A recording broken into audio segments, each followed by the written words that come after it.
Assalamualaikum warahmatullahi wabarakatuh. Sebelumnya perkenalkan nama saya Nazwa Dwi Fajrin dengan NIM 202105100070 dari kelas B Hubungan Internasional Reguler. Dalam kesempatan kali ini saya akan menjelaskan mengenai kedudukan filsafat dalam ilmu pengetahuan.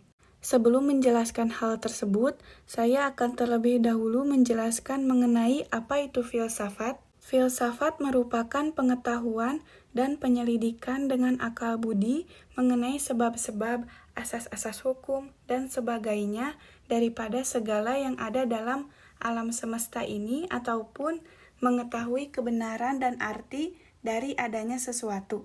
Kata filsafat ini berasal dari kata Yunani, yaitu philos yang berarti suka atau cinta, dan sophia yang berarti kebijaksanaan. Selanjutnya saya akan menjelaskan mengenai alasan mengapa kita memerlukan filsafat dalam kehidupan.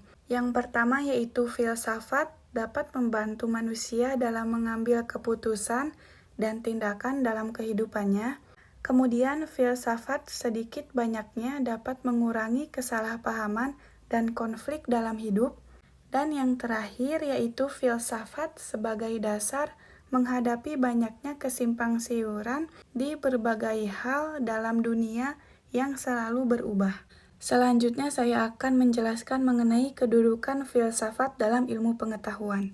Dalam ilmu pengetahuan, filsafat mempunyai kedudukan yang sentral, asal atau pokok, karena filsafat yang mula-mulanya merupakan satu-satunya usaha manusia di bidang kerohanian dalam mencapai kebenaran atau pengetahuan.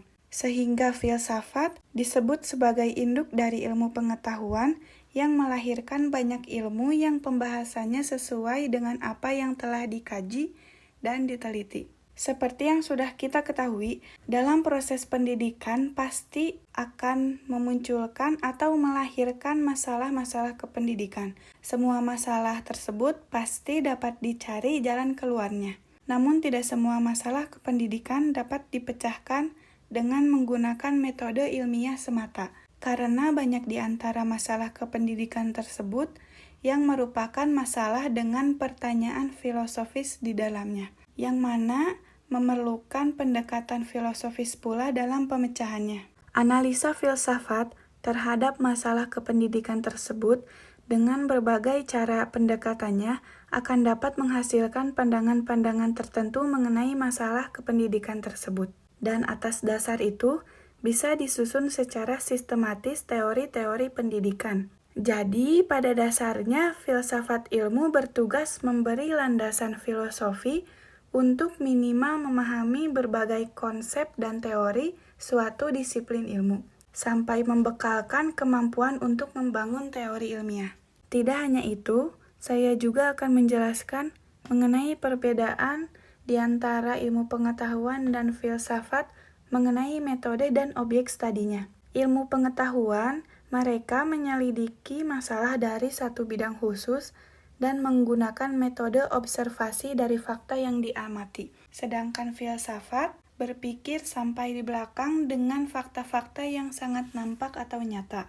Namun dengan perbedaan yang ada, filsafat dengan ilmu pengetahuan masih tetap dapat saling bertemu, sebab kedua-duanya menggunakan metode pemikiran reflektif dalam usaha untuk menghadapi fakta-fakta dunia dan kehidupan. Keduanya menunjukkan sikap kritik dengan pikiran terbuka dan kemauan yang tidak memihak untuk mengetahui hakikat kebenaran. Dengan kedudukan filsafat dalam ilmu pengetahuan tersebut, pasti terdapat peranan juga dalam perkembangan dan penyempurnaan ilmu pengetahuan.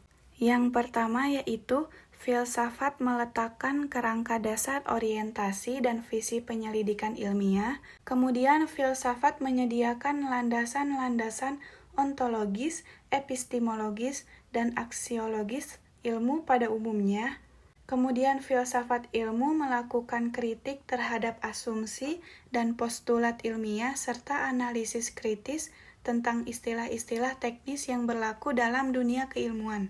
Yang terakhir yaitu filsafat ilmu juga menjadi pengkritik yang sangat konstruktif terhadap sistem kerja dan susunan ilmu. Tentu peranan filsafat ilmu tersebut sangat penting terhadap penalaran manusia untuk membangun ilmu, sebab filsafat ilmu akan menyelidiki, menggali, dan menelusuri sedalam sejauh mungkin mengenai semua tentang hakikat ilmu.